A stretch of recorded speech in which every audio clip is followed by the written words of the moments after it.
Nothing apparently matters in this league anymore. A year we were all hoping that narratives would die or at least change. We get more of the same. The NFL is fucked and we're all just pawns in their game. The football gods once again show no mercy. Let us remember those that have fallen. All the pieces seem to be in place for a Super Bowl run. An elite defense, a blistering running game, a sexy new quarterback to lead the Ravens to war. There was only one problem. The clock struck midnight on Lamar Jackson. His biggest issue this season has been a rather deadly case of fumbleitis. It hurt them in many spectacular ways. His first half particularly abysmal. As the Chargers sculpted their game plan to force Jackson to throw, Baltimore was so impatient that they were pinning for check down Flacco at halftime. It was a total shit show from the Ravens' standpoint. Even while being dominated, they still had a chance. The Chargers were nearly blowing a 20-point lead as Jackson has a chance to redeem himself. Or fumble again. Boo him all you want, Ravens fans, but he was the main reason you got back in the playoffs to begin with. Pittsburgh dances to your demise. Just like everything Poe loved, your team got tuberculosis and died. Such a tragic end. I knew there was a reason why I couldn't trust you guys, despite the nice run of form you had in the middle of the season. Damning their impressive array of talent throughout the roster, the Texans stuck to their narratives and laid yet another egg in January. The defense tried their hardest to hold the game in check, but by the end of the first half, it was too late. The offense paid homage to Picasso's Guernica, resembling chaos and disarray. Deshaun Watson looked more like a guy that didn't trust his suspect offensive line, underthrowing his receivers repeatedly. DeAndre Hopkins couldn't do much as he was nursing an injury for most of the game. If only it were cast on Marlon Mack as he ran over the aspirations of Houston repeatedly. Or did those get executed by drug cartels again? This is why you don't go on a bender in Tijuana for winter break, Texans. It's hard to really shit on this team since I expected them to straddle 500 like a mechanical bull, but this year they were the gatekeepers. The last line of defense from Dallas acquiring the nuclear codes to the league. Unfortunately, they just didn't have enough to match the Cowboys. Too many penalties in key situations. Brian Schottenheimer going back to inept mode killed the offense. Zeke fed on whatever pride the 12s had throughout the night as the jet fuel melts your steel beams of hope. Even then, Dallas was far from perfect and ripe for harvesting the pain of AT&T Stadium. They even had a shot at a win with an onside kick down by 2. Oh yeah, right, their kicker got injured at the end of the first half. The punter whiffs on the kick and the Cowboys beat their chests into the night. You had no expectations and somehow we are still let down. I rented out my fallout shelter so I will be part of the apocalyptic undead. Nice knowing all of you. A strong regular season and elite defense utterly wasted thanks to offensive ineptitude. I know the narrative is to blame a certain kicker for this, but the real men of your ire should be Matt Nagy and Kissin' Titties. Mitch for his awful first half in which he nearly threw 3 or 4 picks to the opposition. Nagy for his terrible play calling and ineffectiveness in the red zone. What good is Tariq Cohen? He's only been a staple to the offense all year. Going for 2? Good idea. Jet sweep? Terrible one. There's also the defense taking awful penalties and folding on the final drive. Do we choose logic or the memes? You know I always go for the memes. And he hits the upright again. Cody Parkey is the greatest kicker of all time. Precision accuracy towards the crossbar, which is much harder to hit than a field goal itself. Cody, I know the city of Chicago wants you dead on sight, but let us help you. Take your family to St. Joseph's Cemetery on West Belmont Avenue. There will be a man named Jose waiting near a Penske truck. He will take you to a cottage in a remote area of Indiana. There are enough provisions to last you and your family for 6 months. Should be enough time for Chicagoans to bitch about the Cubs again. I keep getting caught up in momentum, winning streaks, and trends, but I should keep reminding myself that every game is a new one. Case in point are the Colts, winning 10 of 11 and all the force in the world only to turn back into their 1-5 form. They played like shit.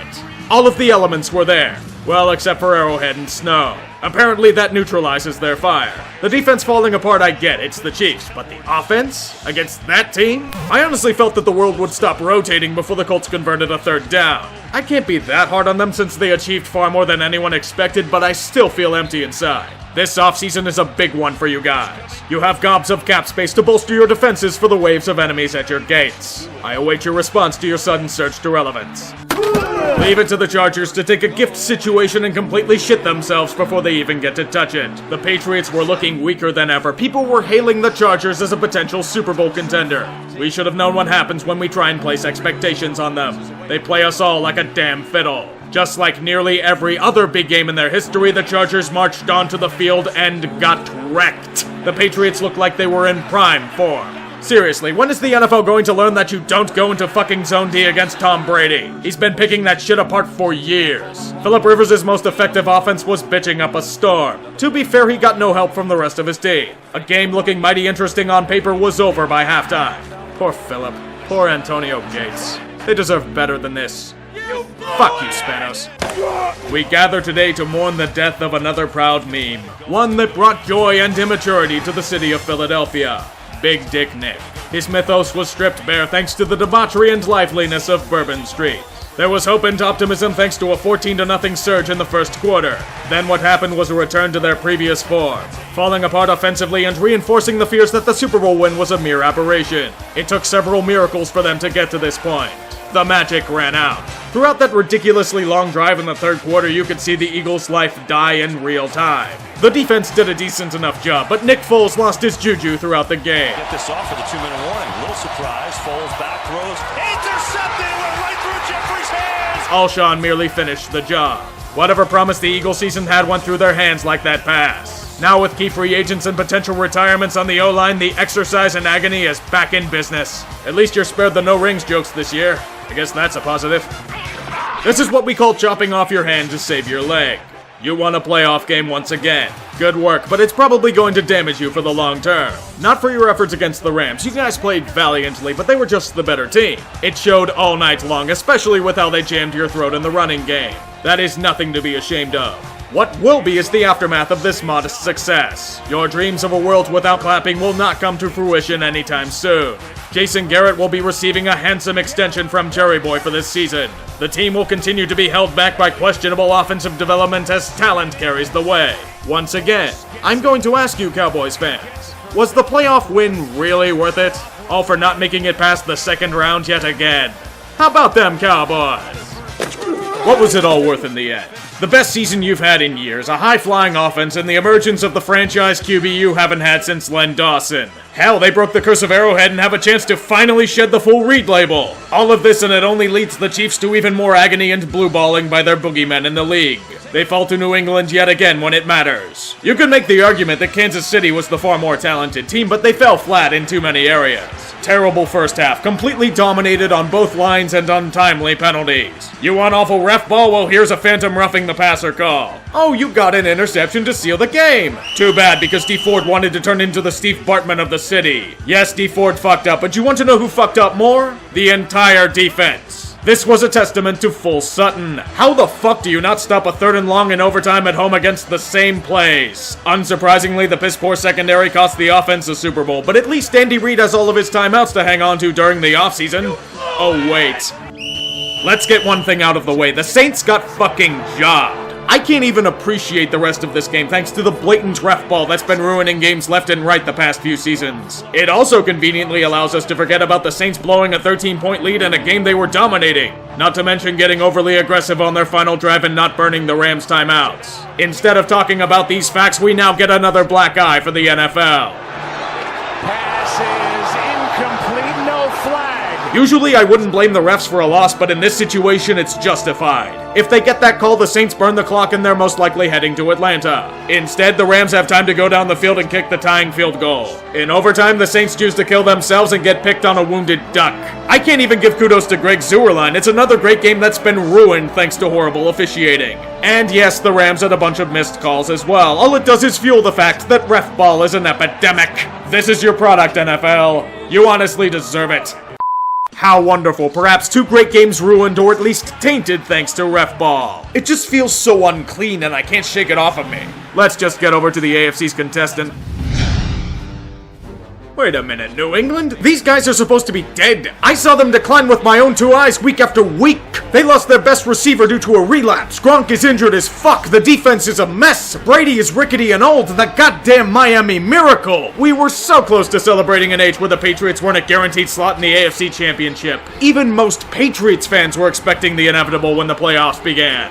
All of us were fooled. I can only describe the return of the Patriots to the Super Bowl as black magic. For a team to look as vulnerable and weak as they had been to suddenly look like the championship contenders of years past, the dark arts is the only logical reason. Let's be real with ourselves. Would we really be surprised if Bill Belichick is a disciple of Ball? Almost 20 years of a juggernaut in New England with 9 Super Bowl appearances. Fuck the Patriots, yes, but I have a weird respect for them. It's how they play as a team. It's how ruthless and meticulous they are in terms of preparation and focusing on details. Tom Brady has always been the engine to their perennial train, but it's always been about the chorus of characters around him. Guys like Gronk, Julian Edelman, Chris Hogan, Philip Dorsett, James White, Cordarrelle Patterson, Rex Burkhead, James Devlin. The new wrinkle to the Patriots offense has been a significant one, however. Sony Michel. A first-round pick of last year's draft, he has been the bell cow back that New England hasn't had in a decent bit. The Pats usually roll with a running back by committee, but Michel has proven his case carry by carry for the organization. Aided by an unsung offensive line that hasn't allowed a sack against Brady this postseason, it's no wonder why this group has had success so far. Defensively, there's been significant turnover, but it's still a group that has developed and been molded in the ways of the evil empire. There are bigger parts like Trey Flowers, Dante Hightower, Stephon Gilmore, and Devin McCourty, but they also rely on unsung heroes to help out. Guys like Kyle Van Noy, Deron Harmon, Patrick Chung, Jason McCourty, and undrafted finds like J.C. Jackson and Jonathan Jones have been asked to play key depth roles as the stakes get bigger. The Patriots may boast the weakest squad in years on paper, and it showed throughout the season, but you have to give them credit for congealing as a true unit at the right time. They've always been about outmaneuvering teams tactically, and that part hasn't declined with age. Even if this may be the last hurrah of the evil empire, we may be witnessing history. Tom Brady has a chance to add more to his case as the GOAT. Super Bowl number 6 between QB and coach. An exclamation point to legacies. And then the rest of America will die as a result of it. Who are the challengers to the AFC regular this season? Let's take a moment to go back in time 2 years, back when I made a video mocking the Rams for the shit show of a situation they were in. They were experiencing Jeff Fisher's wrath of mediocrity and ruining everything he touches. Jared Goff was looking absolutely terrible as his mechanics and confidence were out of sync. The Rams' offense was one of the worst in football, and the team was in total disarray. The situation was dire. Years of mediocrity in St. Louis, and it was looking to be more of the same in Los Angeles again. In a testament to the quick-changing nature of the NFL, the Rams have gone from rock bottom to one of the sexiest Super Bowl contenders in years. In this scenario, you have to ask yourself, what changed? The answers lie in coaching and philosophy. Instead of going for yet another retread as their coach, they went for a young, unproven commodity.